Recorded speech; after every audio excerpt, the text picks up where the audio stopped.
আপনাদের সাথে চিংড়ি মাছের মালাইকারি রেসিপি শেয়ার করব সহজ পদ্ধতিতে।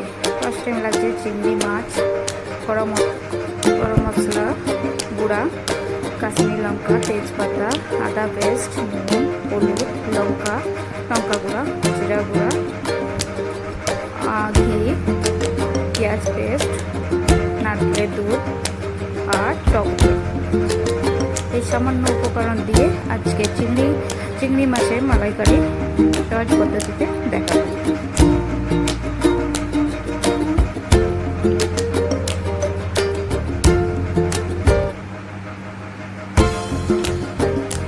ফার্স্ট টাইম আমি চিংড়ি মাছগুলোকে সামান্য পরিমাণ